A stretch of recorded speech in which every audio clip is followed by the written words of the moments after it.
नमस्कार दोस्तों, स्वागत है आप सभी का आपके अपने इस चैनल एस्ट्रोलॉजर ठकुरेश पचौरी पर।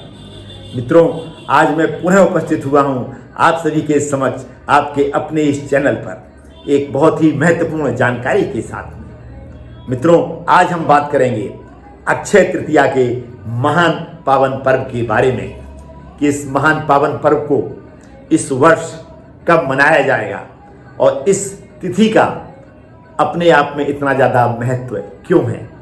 पूजा की संपूर्ण विधि के बारे में भी चर्चा करेंगे और अंत में कुछ उपायों की भी चर्चा करेंगे। अतः आप सभी से अनुरोध है कि अंत तक मेरे साथ इस चर्चा में जुड़े रहें, संपूर्ण जानकारी को प्राप्त कर उसका लाभ लेने के लिए। मित्रों, प्रतिवर्ष वैशाख मास की शुक्ल पक्ष की तृतीया को ये महान पावन पर्व अति उत्साह के साथ मनाया जाता है। हमारे हिंदू सनातन धर्म में इस तिथि का अत्यधिक महत्व है। वैसे देखा जाए मित्रों कि अक्षय शब्द में ही इस तिथि का महत्व छिपा हुआ है। अक्षय का मतलब है कभी क्षय न होने वाला, कभी नष्ट न होने वाला, कभी समाप्त न होने वाला।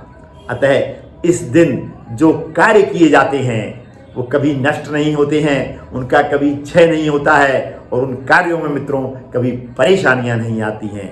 इसलिए इस तिथि पर किसी भी पंचांग शुद्धि की आवश्यकता नहीं होती है।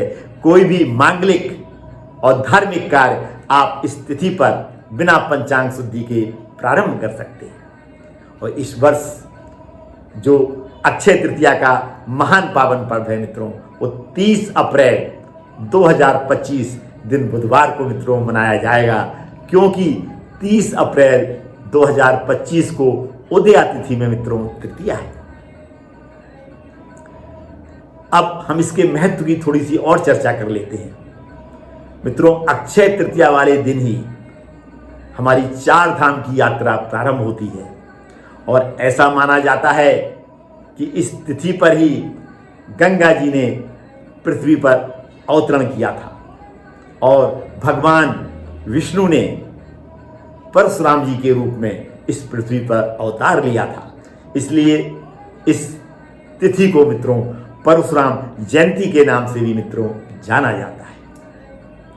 हमारे ऐसे मित्र जिनकी शादियां नहीं निकल पा रही हैं, जिनकी कुंडली का उचित रूप से मिलान नहीं हुआ है, यदि वो विवाह करना चाहते हैं, कुंडली मिलान न होने के बावजूद, तो ये तिथि बहुत ही महत्वपूर्ण है कि इस तिथि पर वो अपना विवाह संपन्न कर लें, क्योंकि इस तिथि पर जो भी बंधन जोड़े जाते हैं वो बंधन कभी टूटते नहीं हैं।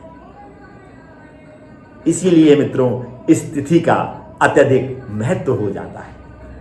अब हम बात करते हैं पूजा के संपूर्ण विधि की। सुबह उठिए मित्रों, स्नान ध्यान करिए, पीले वस्त्र धारण करिए। पीले वस्त्र क्यों? क्योंकि इस दिन माँ लक्ष्मी के साथ साथ भगवान विष्णु की भी पूजा की जाती है। एक चौकी ले लीजिए, उस पर पीला वस्त्र बिछाइए, भगवान विष्णु और माँ लक्ष्मी की छोटी छोटी सी मूर्तियाँ या प्रतिमाएं स्थापित करिए। विधिवत स्नान ध्यान कराइए, उनका श्रृंगार करिए और रोली अक्षत और पुष्प से उनकी पूजा करिए और पीला प्रसाद रख लीजिए भोग लगाने के लिए।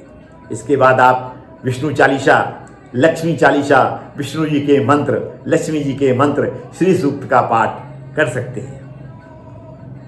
पूजा करने के पश्चात मित्रों भोग लगाइए पीली चीजों का और उस भोग को सभी सदस्य मित्रों ग्रहण करिए। उदया तिथि में क्योंकि पूरे दिन इस दिन अक्षय तृतीया है, अतः आप सुबह से लेके शाम तक कभी भी पूजा कर सकते हैं, लेकिन सुबह की पूजा का अपने आप में अत्यधिक महत्व होता है। अतः सुबह यदि पूजा की जाए तो उसका महत्व अत्यधिक है मित्रों। इस दिन कोई भी मेटल यानी धातु खरीदने का भी बहुत महत्व है। यदि आप सक्षम हैं तो सोना खरीदिए, चांदी खरीदिए। यदि आप पूर्ण रूप से सक्षम नहीं हैं सोना और चांदी खरीदने के लिए, क्योंकि ये बहुत ही महंगे हैं, तो आप एक मटका खरीद सकते हैं, आप जौ खरीद सकते हैं, आप पीली सरसों खरीद सकते हैं और आप कौड़ियाँ खरीद सकते हैं, जो कि सबसे सस्ती हैं।